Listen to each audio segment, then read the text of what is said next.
So 'Raghuramakrishnaraju' గారికి సంబంధించిన ఒక వీడియో సోషల్ మీడియాలో వైరల్ అవుతుందంట. అందులో ఆయన జగన్మోహన్ రెడ్డి గారికి సారీ చెప్పినట్టుగా ఉందంట. నిజంగా మరి రఘురామరాజు సారీ చెప్పారా జగన్మోహన్ రెడ్డి గారికి? ఎందుకు చెప్పారు? మరి ఈ మార్పులకు గల కారణం ఏంటి సార్? రఘురామకృష్ణరాజు ఒక వీడియో రిలీజ్ చేశాడు ఆయన ట్విట్టర్లో. నేను కూడా చూశాను. ఆ వీడియోలో ఏముంది అంటే ఆయన సారీ అయితే ఏం చెప్పలేదు. ఆయన ఏం చెప్పాడంటే, నేను గతంలో జగన్ని వాడు వీడు అన్న సందర్భాలు ఉన్నాయి. అది నన్ను చంపాలని ప్రయత్నిస్తున్నారు అన్న ఆవేశంలో, బాధలో అలాగా మాట్లాడాను. అయితే అది కరెక్ట్ కాదు. నేను ఇప్పటి నుంచి ఆయన్ను గారు అనే పిలుస్తాను, జగన్మోహన్ రెడ్డి గారనే సంబోధిస్తాను. ఆయన నాకంటే వయసులో చిన్నవాడు కావచ్చు,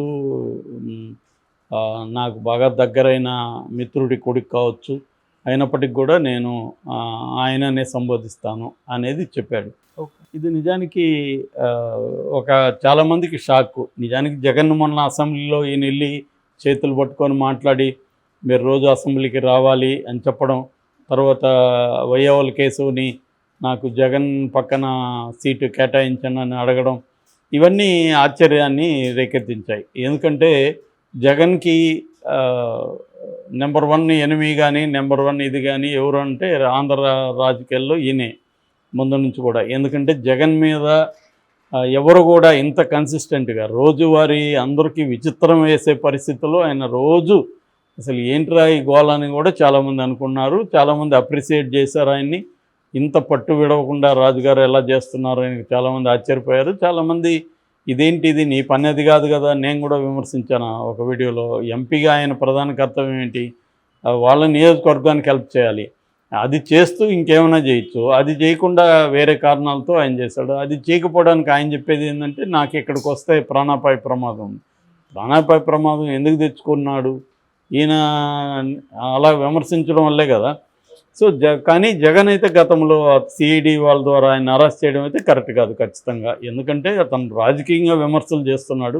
జగన్ కూడా రాజకీయంగానే ఎదుర్కోవాలి తప్ప, నీ చేతిలో అధికారం ఉంది కాబట్టి దాన్ని దుర్వినియోగం చేసి సిఐడిని రఘురామకృష్ణరాజు మీద ప్రయోగించడం, కొట్టారో లేదో మనకు తెలియదు, కానీ ఆయన కొట్టారని ఆరోపిస్తున్నాడు. పోలీసులు కొట్టడం అయితే సాధారణమైన విషయం, అదేమీ విచిత్రం కాదు. మనకి రోజు చూడొచ్చు మనం పోలీసులు కొట్టడం అనేది, రూడ్గా బిహేవ్ చేయడం, కొట్టడం, ఇంకా లాకప్ డెత్తులు చేయడం వెరీ వెరీ కామన్ ఇండియాలో. కాబట్టి ఆ రకంగా ఆయన కొట్టుండే అవకాశాలు ఎక్కువ ఉన్నాయి. కాకపోతే దాన్ని ఎలా ప్రూవ్ చేస్తారనేది వేరే విషయం. ఏదేమైనా ఆయన కొట్టారు, దాన్ని జగన్ ఎంజాయ్ చేశాడు అన్నది ఆ టైంలో ఆయన భయభ్రాంతానికి గురి కూడా అయ్యి ఉండొచ్చు. ఎందుకంటే ఆయనకి ఆల్రెడీ డయాబెటీస్ ఏదో ఉంది, ఒక రకమైన భయం క్రియేట్ చేస్తారు పోలీసులు. సో దాంట్లో నుంచి ఆయన హెల్త్ కూడా ఇబ్బంది అయ్యే అవకాశం ఉంది, ప్రాణాపాయం కూడా కలుగుతుందని ఆయన ఊహించుండొచ్చు. దాని తర్వాత ఆయన యాక్చువల్గా రెచ్చిపోయాడు.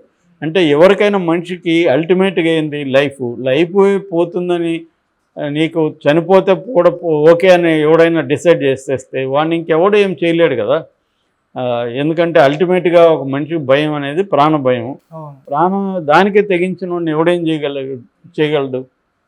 అందువల్ల ఆయన ఇంకా రెచ్చిపోయాడు. జగన్ స్ట్రాటజీ ఫెయిల్ అయింది. అక్కడ ఫెయిల్ అయ్యి ఇంకా ఆయన పెద్ద ఎత్తున రెచ్చిపోయాడు. అది కూడా డ్యామేజ్ అయిందని ఇప్పుడు మనకి ఎలక్షన్ల తర్వాత అర్థమైంది. సో అందుకని ఆయన అయితే ఏమంటే, రఘురామకృష్ణరాజు మొన్నటి వరకు కూడా జగన్ మీదే ఉన్నాడు. మొన్ననే కేసు కూడా పెట్టాడు. ఆ కేసుని పర్స్యూ చేయమని ఎస్పీని కూడా కలిశాడు. జగన్ అందులో అక్యూజన్ నెంబర్ 3గా ఉన్నాడు. ఫస్ట్ ఏమో ఆయన సునీల్ కుమార్ అనే సిఐడి బాసు, దాని తర్వాత రామాంజనేయులు, దాని తర్వాత జగన్, మళ్ళీ డాక్టర్ ప్రభావతి అనే సూపరింటెండెంట్ గవర్నమెంట్ హాస్పిటల్, వీళ్ళ మీద ఆయన కేసు పెట్టాడు. కాకపోతే ఏంటంటే 3 ఏళ్లకు ముందు కేసుని పోలీసులు ఏం చేయగలరు, ఇప్పుడు దాంట్లో ఏం ప్రూవ్ చేయాలి, ఇవన్నీ ప్రాబ్లం ఉంది. ఏదేమైనా ఆయన జగన్ మీద ఒక పక్క కేసు పెట్టి ఒక పక్క విమర్శిస్తూ రెండో వైపు జగన్తో ఫ్రెండ్లీగా ఉండడం అనేది నిజానికి ఆహ్వానించదగింది. కాకపోతే అది విచిత్రంగా అనిపిస్తుంది. అట్లాగే ఉండాలి. ఎందుకంటే పొలిటికల్గా నువ్వు రైవలరీ పెట్టుకోవడం వేరు, వ్యక్తిగతంగా మనుషుల్ని ద్వేషించడం వేరు. అది చేయాల్సిన అవసరం లేదు. కానీ మొన్నటి వరకు రఘురామకృష్ణ అదే చేశాడు. వ్యక్తిగత స్థాయికి వెళ్ళి జగన్ను చాలా నీచంగా మాట్లాడడం, బూతులు తిట్టడం, ఇలాగంతా మాట్లాడ్డు ఆయన. అన్పార్లమెంటరీ లాంగ్వేజ్ అంతా మాట్లాడు. ఆ హుందాతనం అనేది ఆయనలో లేదు. కాకపోతే ఇప్పుడు కొంత హుందాగా బిహేవ్ చేస్తున్నాడు. ఏంటి చేంజ్ ఏంటి? ఇప్పుడు ఒక మనిషిలో క్యారెక్టర్ సడన్గా మారదు కదా, దానికి ఏదో కారణాలు ఉండాలి. సో రాజకీయ నాయకులు అంటేనే వాళ్ళ మన సినిమా నటుల కంటే బ్రహ్మాండమైన నటులు ఎవరంటే రాజకీయ నాయకులే. నటన అనేది వాళ్ళకి బాడీలో పార్ట్ అయిపోతుంది. అలాంటప్పుడు ఇందులో కూడా ఏమైనా యాక్టింగ్ ఉందా, రఘురామకృష్ణరాజు ఏమన్నా యాక్ట్ చేస్తున్నాడా అన్నప్పుడు కొన్ని రకాల అభిప్రాయాలు ముందుకు వస్తున్నాయి. అదేంటంటే ఆయన చంద్రబాబు పట్ల అసంతృప్తిగా ఉన్నాడు, కోపంగా కూడా ఉన్నాడు. కానీ ఇమీడియట్గా ఇప్పుడు దాన్ని ఎక్స్ప్రెస్ చేస్తే తనకే నష్టం. అందుకని చంద్రబాబు మీద ప్రెజర్ చేయడం కోసమే జగన్తో క్లోజ్గా ఉండడానికి ట్రై చేస్తున్నాడు అనేది ఒక పాజిబుల్ ఎక్స్ప్లెనేషన్. సో దీనివల్ల చంద్రబాబు ప్రెజర్కి గురవుతాడా? ఏమి గురిగాడు మామూలుగా అయితే. ఎందుకు జగన్తో ఈయన క్లోజ్గా ఉంటే చంద్రబాబుకి వచ్చే ఇదేంటి? ఒకవేళ ఈయన చంద్రబాబుకి యాంటీగా మాట్లాడినా చంద్రబాబుకి ఇప్పుడిప్పుడే ఏమీ ఉరగదు. ఎందుకంటే ఆల్రెడీ ఆయన క్రెడిబిలిటీ పోతుంది. మొన్నటి వరకు జగన్ పార్టీలో ఉంటూ జగన్ ఇచ్చిన ఎంపీ సీట్ని అనుభవిస్తూ రిజైన్ చేయకుండా జగన్నే విమర్శిస్తున్నాడని ఈయన మీద సానుభూతి లేదు ఎక్కువ మందిలో, అంటే క్రెడిబిలిటీ లేదు. సో ఇప్పుడు మళ్ళీ తెలుగుదేశంలో చంద్రబాబును విమర్శిస్తూ అదే పని చేశాడనుకో క్రెడిబిలిటీ ఉండదు. రెండవది, గతంలో జగన్ని ఈయన విమర్శించినప్పుడు ఈయనకి ఎందుకు మైలేజ్ వచ్చిందంటే తెలుగుదేశం మీడియా వల్ల. తెలుగుదేశం వాళ్ళు ప్రైమ్ టైం దగ్గర నుంచి ఏ టైం అడిగినా ఆయనకి ఇచ్చేశారు ఛానల్లో. ఆయన ఎప్పుడు మాట్లాడినా లైవ్లు పెట్టారు. 24 hours ఆయన అందుబాటులో ఉన్నారు ఛానల్స్. అందువల్ల ఆయనకి ఎలివేషన్ డైలీ వచ్చింది. ఇవాళ వైసీపీ అది చేయదు అలాగా. ఎందుకంటే చేయదని ఏం లేదు, చేస్తారు. కానీ వైసీపీకి ఉన్న మీడియా అంత పవర్ఫుల్ కాదు తెలుగుదేశం మీడియాతో పోలిస్తే. సాక్షి ఏదైనా చేయాలి, ఇంకా TV9 NTV వాళ్ళు ఎవరు చేయరు.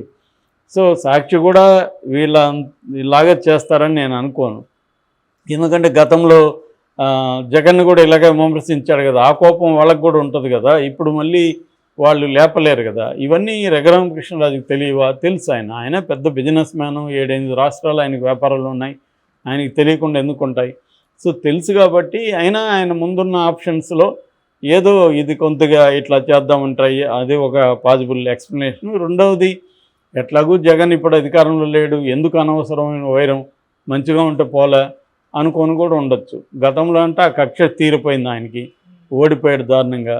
చాలాసార్లు మన వల్ల ఎవరైనా ఇబ్బంది పడినాక మనకి వాళ్ళ మీద జాలేసే అవకాశాలు కూడా ఉంటాయి. అరే పాపం అప్పుడంటే ఏదో ఎగిరాళ్ళే పాపం అనుకొని వదిలేయండిరా వాడిని అని, చచ్చి బతుకుతున్నాడు ఇంకా వదిలేయండి అనేవాళ్ళు కూడా చాలామంది ఉంటారు. అలాగా కూడా అయిపోయింది. జగన్ని మనం బాగానే దెబ్బతీసాము, 11 మందికి పరిమితం అయిపోయాడు.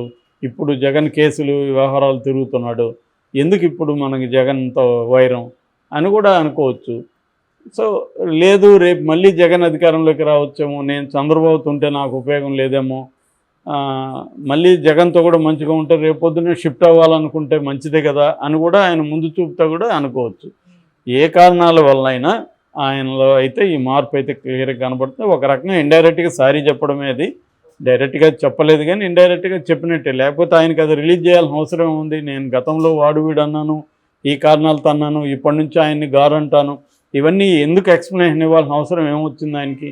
అంటే ఒక రకంగా సారీ చెప్తున్నట్టు, ఇంకొక రకంగా నేను జగన్తో మంచిగా ఉంటాను అని సిగ్నల్ చంద్రబాబు పంపిస్తున్నట్టు. ఎందుకంటే చంద్రబాబు మీద కూడా ఆయన ఆల్రెడీ నెగిటివ్గా స్టార్ట్ చేశాడు. చంద్రబాబుకి కొన్ని కులాలంటే భయం ఉంది, కొన్ని కులాలంటే ఇష్టం ఉండదు. సో భయం ఉన్న కులాలకి ఆయన పదవులు ఇస్తాడు, తనకి ఇష్టం లేని కులాలకి ఇవ్వడు. బ్రాహ్మణులకు ఇవ్వలేదు, క్షత్రియులు 5-6 మంది ఉంటే క్షత్రియులకు కూడా మంత్రి పదవులు ఇవ్వలేదని మాట్లాడాడు.